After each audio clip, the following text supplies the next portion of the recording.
핸들이 얼마나 하죠? 국산차 한 대 정도 가격은 합니다.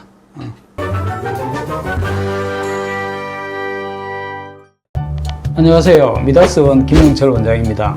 오늘은 지방 흡입하고 나면 꼭 물어보는 말씀 있죠. 원장님 몇 cc 뽑았나요?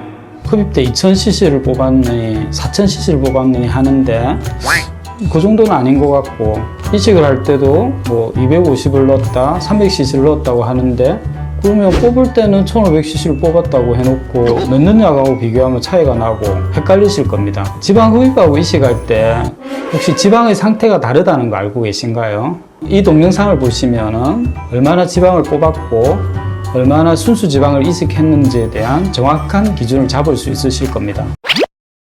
먼저 뽑은 지방의 상태를 살펴보기 전에 잠깐 이 지방이 어떻게 추출되는지 그 방법에 대해 잠깐 설명을 드리겠습니다. 여러분들 한 번씩 매뉴얼 방식으로 흡입했다는 말 들어보신 적 있으시죠? 그건 어떤 방식일까요? 한번 알아볼까요? 지방을 추출하는 방식은 크게 세 가지입니다.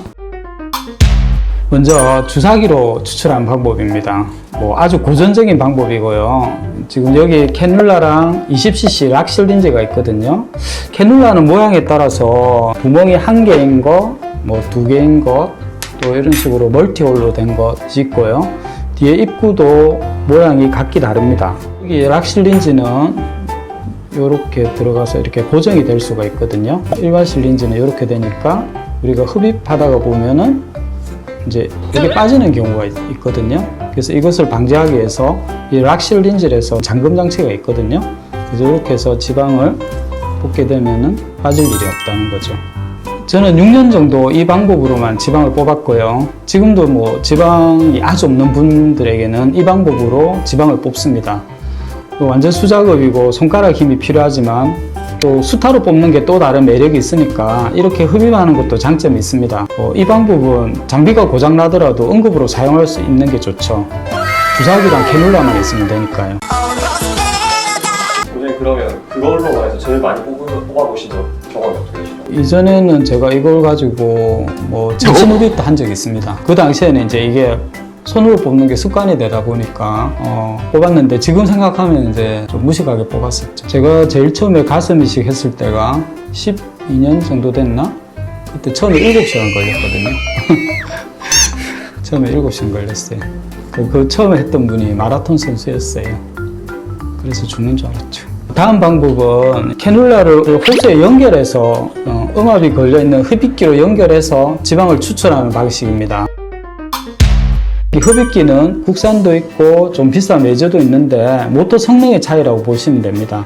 이렇게 하면 주사기로 일일이 뽑는 것보다는 많이 수월하고, 지방 흡입 때는 원장님들이 주로 이 방법으로 뽑는 경우가 많습니다. 그래서 아까 말씀드린 이제 주사기로 하는 방법과 석션기, 흡입기로 하는 방식까지를 이제 매뉴얼 방식이라고 이해하시면 됩니다. 사람의 손을 이용해서 뽑는 방식이죠.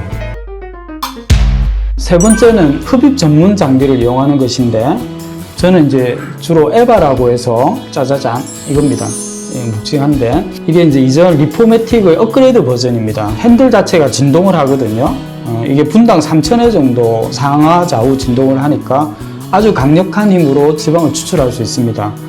이게 이제 아까 두 가지 방식하고 다른 점은 핸들 자체가 진동을 강하게 하니까 지방을 털어내는 느낌으로 짧은 시간에 많은 양을 뽑을 수 있다는 점입니다. 에바를 사용하면 한 4000cc 이상의 허벅지 대용량 흡입이라도 1시간 안에 수술이 가능하다는 게 좋습니다. 핸들이 얼마나 하죠? 국산차 한 대 정도 가격을 합니다.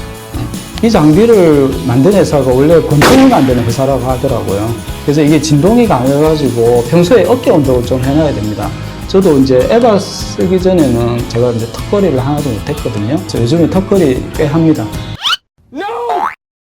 지방을 뽑는 방식은 크게 이 세 가지라고 보시면 되고요. 흡입기도 종류가 다르고 전문 장비도 국산을 포함해서 몇 가지 종류가 있긴 하지만 제가 설명드린 것에 조금 세팅이 변형된 거라고 보시면 됩니다. 이상이 지방을 추출하는 방법에 대해 간략히 설명을 드렸습니다. 그럼 이 지방이 세 가지 상태로 존재할 수 있다고 했는데 여기에 대해서 한번 살펴볼까요?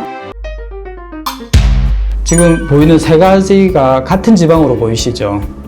하지만 서로 다른 상태입니다. 먼저 지방을 뽑게 되면 그게 주사기든 흡입기든 에바를 이용하든지 간에 A와 같은 상태가 됩니다. 여기서 3분에서 5분 정도 지나면 비중 차이에서 물이 아래로 지방이 위로 뜬 상태로 분리가 됩니다.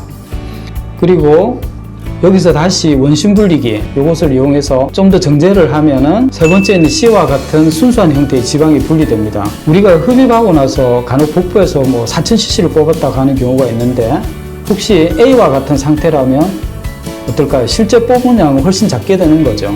물론 이제 지방을 흡입할 때 쓰게 되는 이제 투메스드 용액은 거의 없이 지방만 있는 경우도 있지만 어떤 분은 여기에 50에서 60%가 물 성분이 투메스드 용액이 될 수 있습니다. 만약에 그렇다면 4000cc를 뽑아도 순수 지방량으로 따지면 2000에서 2500cc를 뽑은 걸 수도 있다는 겁니다. 그러니까 차이가 많이 난다는 거죠. 그래서 우리가 흡입할 때는 깔려있는 투메스드 용액은 제외하고 지방량으로만 측정하는 것이 정확하긴 하겠죠. 그리고 지방을 이식할 때도 아까 봤던 B와 같은 상태로 이식될 수도 있고 좀 더 정제된 상태인 C와 같은 상태로 이식될 수도 있습니다.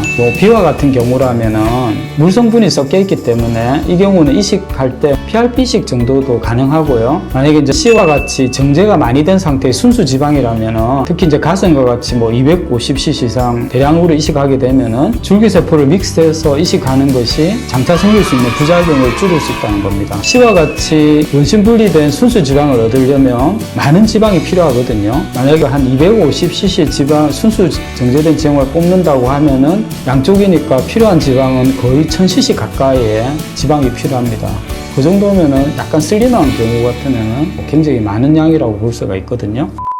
네, 오늘은 이제 지방을 뽑는 방식과 뽑아 놓은 지방도 어떤 상태냐에 따라서 흡입량과 이식량이 다르다는 것을 제가 보여드렸습니다. 이 영상이 도움이 되었으면 하고요. 다음에 좀 더 유익한 내용으로 찾아뵙도록 하겠습니다. 감사합니다.